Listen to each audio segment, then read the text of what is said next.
Thì trước khi mà tụi mình đi chơi á, mình cũng ngồi xuống và nói với các em là Sài Gòn cũng như là nhiều thành phố khác không phải là nơi được xây dựng nên cho trẻ em. Nó là một công trình thương mại. Mục đích chính của nó là để kiếm tiền. Cho nên lúc mà mình đi chơi thì tiếp cận nó một cách có ý thức á. Và mình biết mục đích và ý nghĩa của cái việc của mình ở đó là gì á. Đó là cách để mình chuyển hóa một cái nơi chỉ cho buôn bán thành một cái nơi thực sự ý nghĩa về một nơi cho con người sống. Chị muốn hỏi em về trải nghiệm của em trong mấy ngày qua. Em thật lòng phát biểu là mấy ngày qua rất vui. Wow. Được. Con ôm cái cây á, con rung nó rớt à. Thôi con ôm cái cây đi, đừng có đứng không nha. Cái cây rung cái Thấy nha. Ôi chà.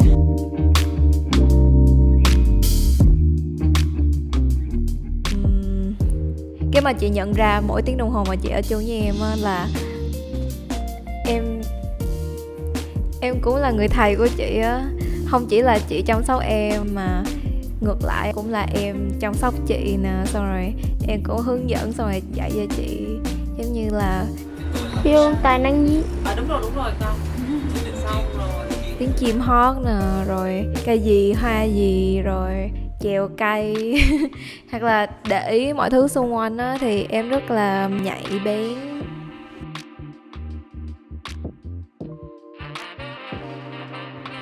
Cái hôm đầu tiên lúc mà chị dẫn tụi em đi trượt băng á, chị ngồi ở ngoài xong rồi chị tiếc quá trời luôn. Thấy tụi em té lên té xuống ước gì là cũng vô để té chung thì lúc đó chị cũng nhận ra là mình ngồi ở ngoài tại vì hồi nãy mình sợ vào mình té.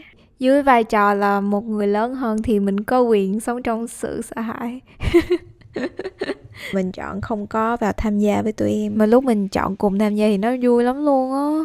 Rồi từ đó về sau thì cái gì mình cũng muốn tham gia, từ đá banh, hát karaoke, đi bơi, chạy ngoài đường.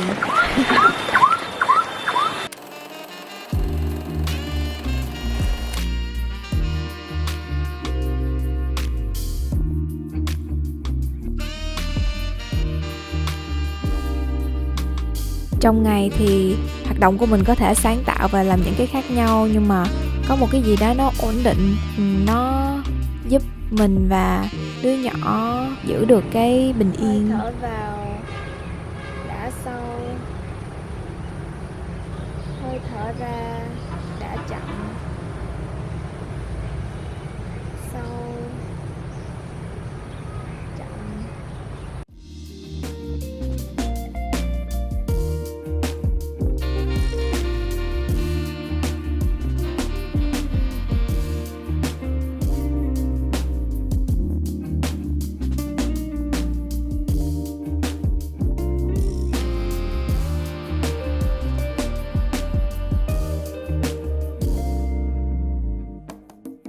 Những cái trò chơi mà mình chế ra thì thường nó rất là ngẫu nhiên, tại vì nó xuất phát một cách rất là tự nhiên.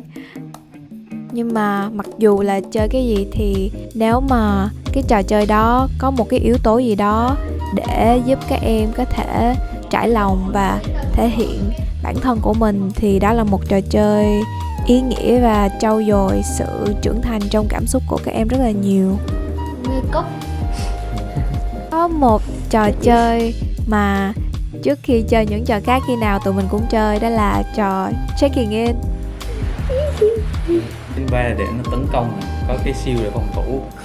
Cái chân vịt là chơi dưới nước được luôn. Nó chỉ đơn giản là tụi mình mỗi đứa có một cái tờ giấy, xong rồi vẽ bản thân mình nhưng mà theo chủ đề.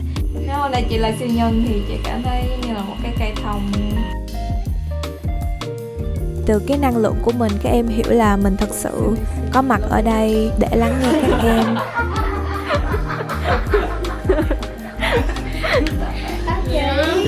Tiếp như Hết lòng rồi.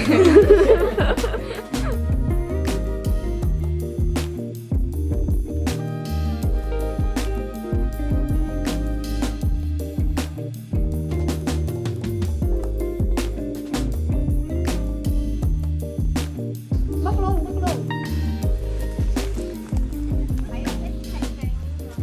này đâu ai bứt đâu con. Trời, trái này là ngon lắm đấy luôn rồi đó con. Bà mình hay than thở là bây giờ già rồi bà dở lắm mà không có biết nói gì hay là chơi cái gì để tụi con cảm thấy thú vị hết đó. Thì bà chỉ biết mở cái tivi rồi ngồi đó thôi. Mình cũng thấy được là nhiều khi ba mẹ, cô dì chú bác có thể là mải mê một cái gì đó, và khi mà dừng lại thì họ muốn kết nối với lại đứa trẻ, nhưng mà có thể là do thiếu thực tập nên không biết phải bắt đầu từ đâu á. Thì mình quan sát được là đứa nhỏ nó có thể chưa có mở lòng ra, hoặc là người lớn có thể vụng về. Cô Trang sợ nhất là mình làm nó tổn thương mà mình không biết. Nhiều khi vậy á.